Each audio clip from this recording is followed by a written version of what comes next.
What's on, ladies and gentlemen? My name's Ross, I like games, and today we need to take a look at how to play the Marvel Champions living card game. I've done my intro video, I've looked at all the heroes. Today it really is time to look at how to play. And the point of this video is to just show you roughly how the game works and how it goes along. It's not supposed to be 100% exhaustive because I don't have 2 or 3 hours here. Sorry about that.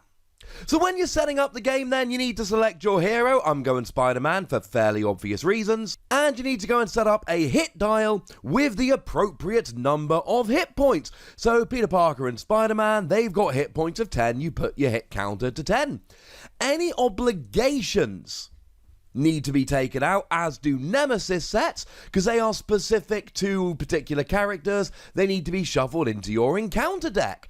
And every character does have their own special deck. You can customize these, but for your first couple games, you're going to want to play with them as they are made. There is a title card that tells you what goes into the decks.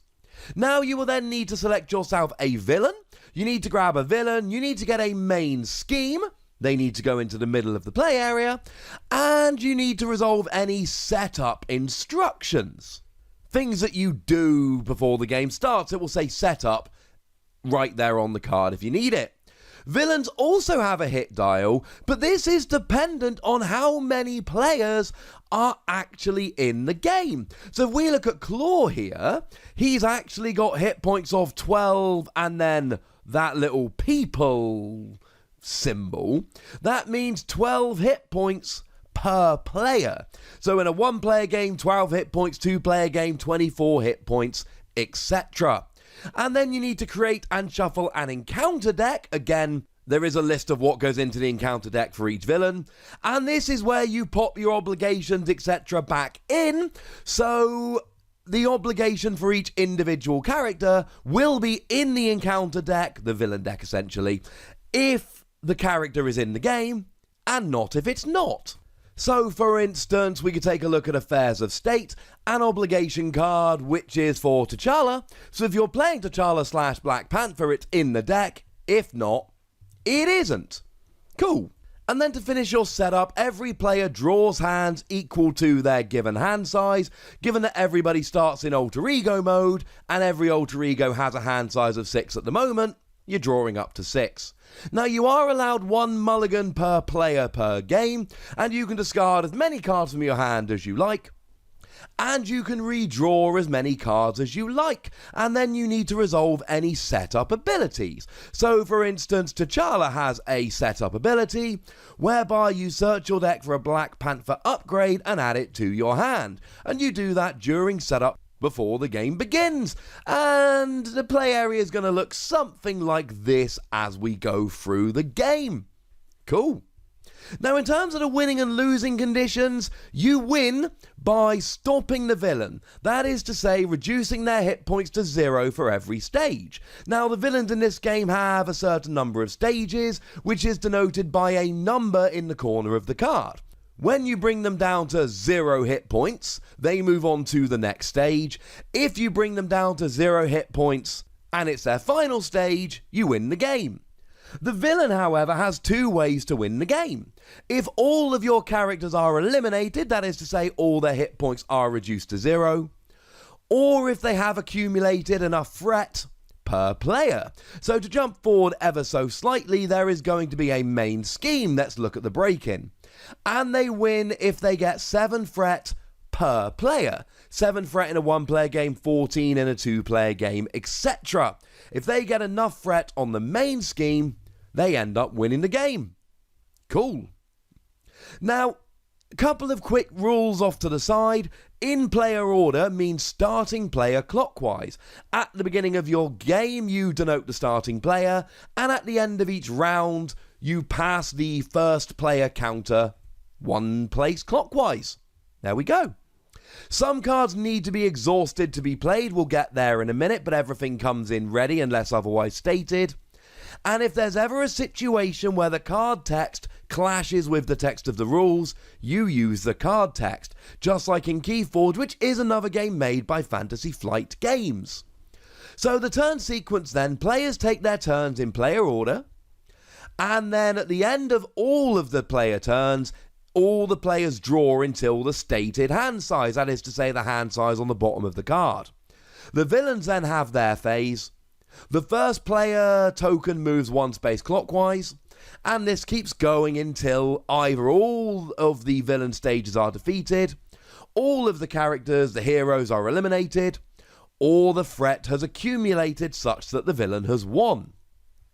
So during your player phase, there are several options for you. You can change form between hero and alter ego once per turn. You can play an ally, upgrade, support, or event card from your hand, paying the appropriate costs, more on that in a second. You can use your basic recovery if you're in alter ego mode, or your attack or thwart if you're in hero form. You can use an ally card you control to either attack or thwart, or you can ask another player to trigger an action ability.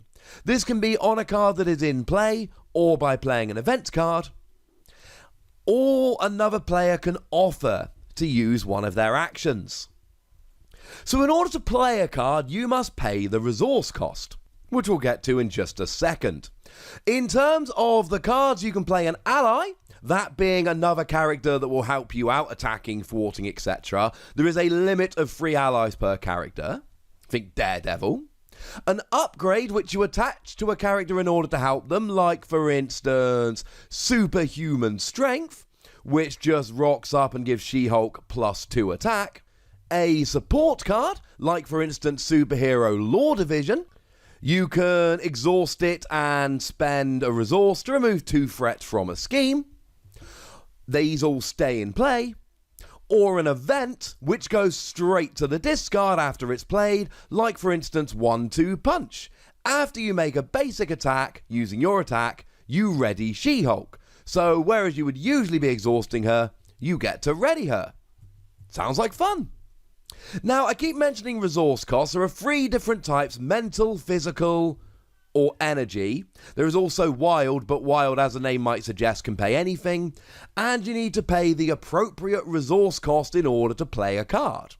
Now, there are 2 ways to generate resources. So one might be on the card. So for instance, Peter Parker, which lets you generate extra resources, or you can literally discard a card from your hand. So if you discard legal practice, you generate one of the fist resource. Physical, if you will. And you can essentially play as many cards as you like, but you've either got to pay the resources to play them, or you've got to discard them from your hand to generate resources, so you'll be pretty much emptying out your hand if you so wish. You may wish to obviously keep cards for future turns, but the resource requirement is essentially going to make sure that you can't just do everything on your turn. Now, the characters do have basic powers.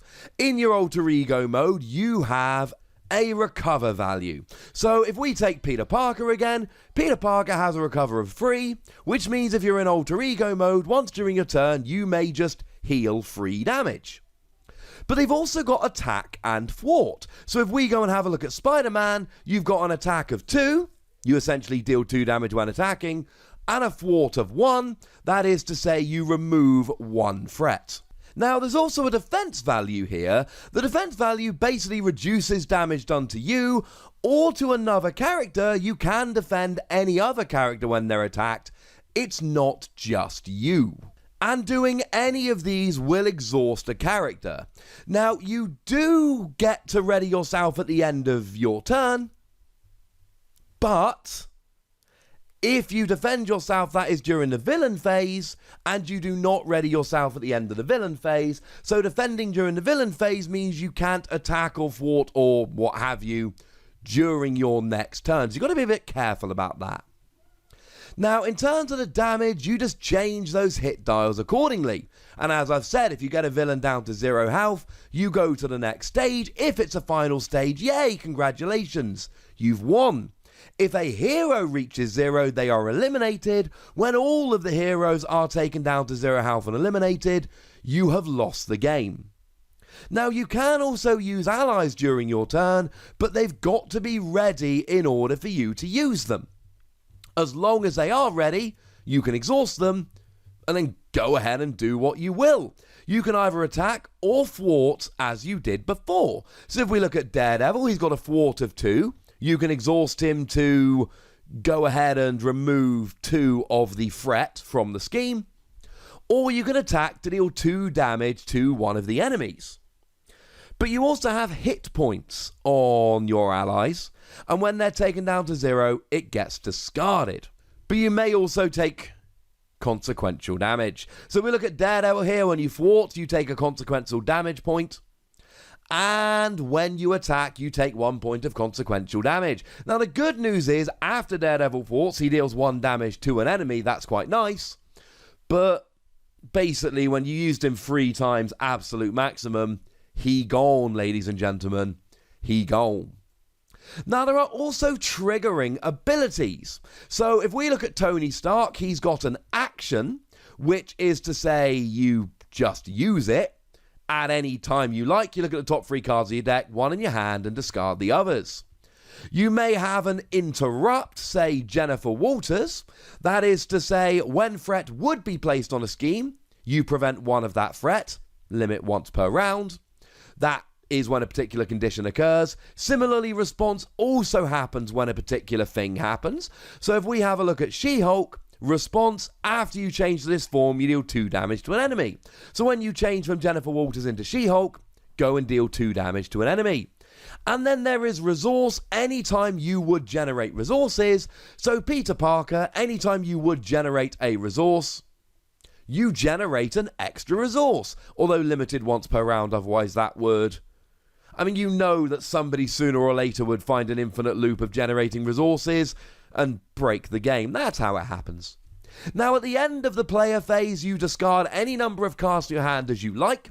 And if you've got more than the hand size printed on your character, you have to discard at least down to your stated hand size.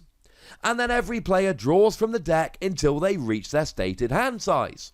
You ready all of your cards, your allies, your heroes, all of them, and then it goes over to the villain phase. Now, at the beginning of the villain phase, you place threat on the main scheme. So if we go back to the break-in as an example, at the beginning of the main phase, you add 1 threat per player.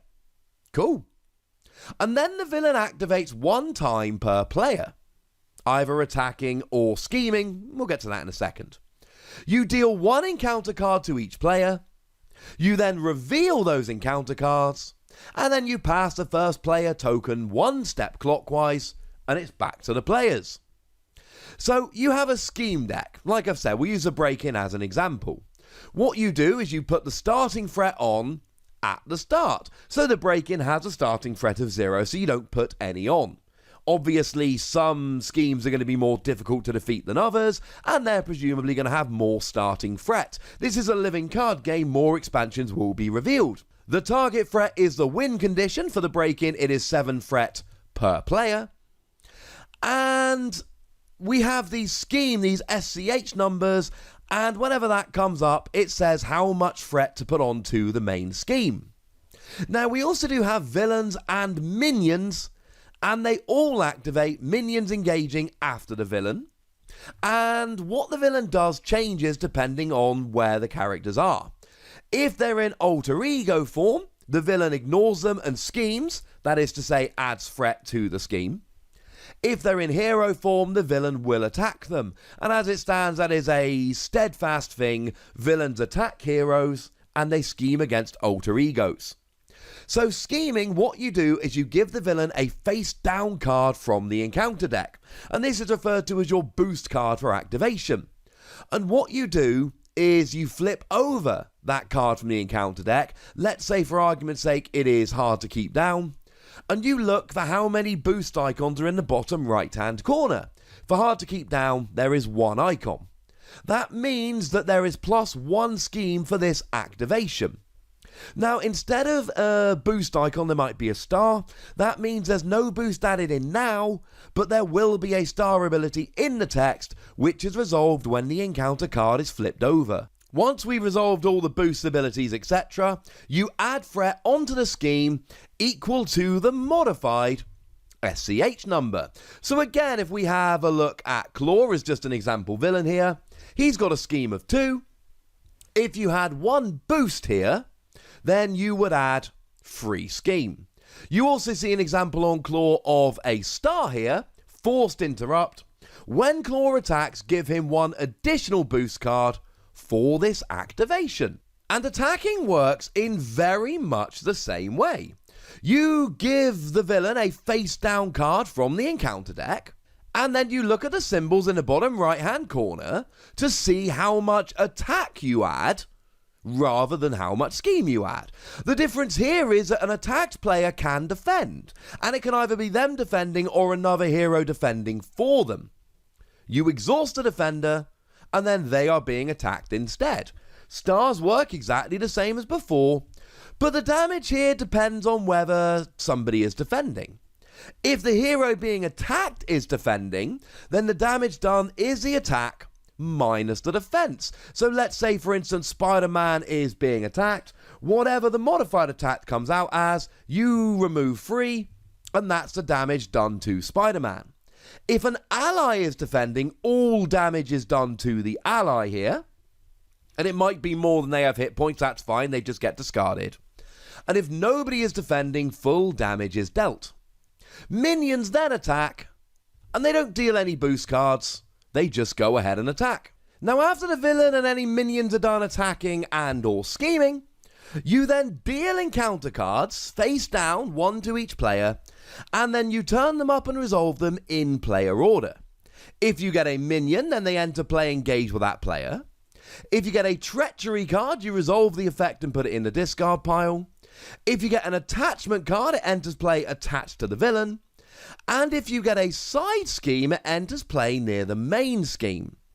So side schemes then, they enter play with the stated threat level. And then you can go ahead and remove the threat in all the ways we've mentioned in this video. But until you do, the side scheme stays in play. Now, as soon as you get the threat down to 0, it's gone away, but you've got to get the threat down to 0. And there are 3 different categories. A crisis side scheme must be defeated before threat can be removed from the main scheme, so you can't ignore that one. An acceleration side scheme means that you put 1 extra threat on the main scheme at the start of the villain phase, i.e. when threat is being placed.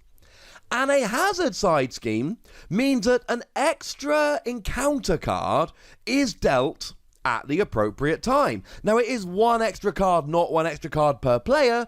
The first one goes to the first player, second one to the second player, and so on, depending on how many extra cards there are. So you don't have to take out the acceleration and hazard side schemes, but you're probably going to want to. Now, a couple notes about encounter cards here. They might say when revealed, you resolve them when revealed. It might say when defeated, you resolve them when minions or side schemes are defeated. And if a card says it only affects a hero or alter ego form, then it only affects a hero or alter ego form. And if you don't have a hero or an alter ego out at the appropriate time, the cards do nothing.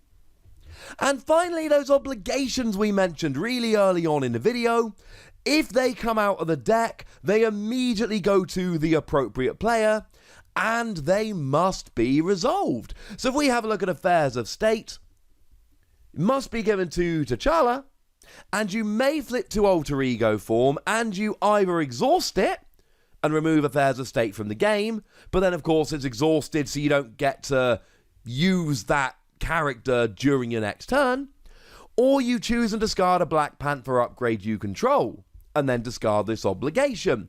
So clearly here you can see that both of these are very bad things. Also, it's got 2 boost symbols down there. Cool.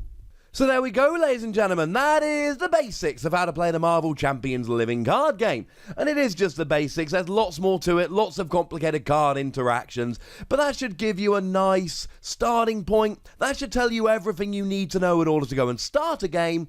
And of course, as the game's not actually out as I record this, it should give you a really good idea of the game mechanics and how it actually plays. I, for one, am absolutely psyched. But we still got to wait a little bit longer till release, unless you're watching this after release, in which case, yay! I hope you're having fun. Or I hope you do have fun, because you're probably watching this beforehand.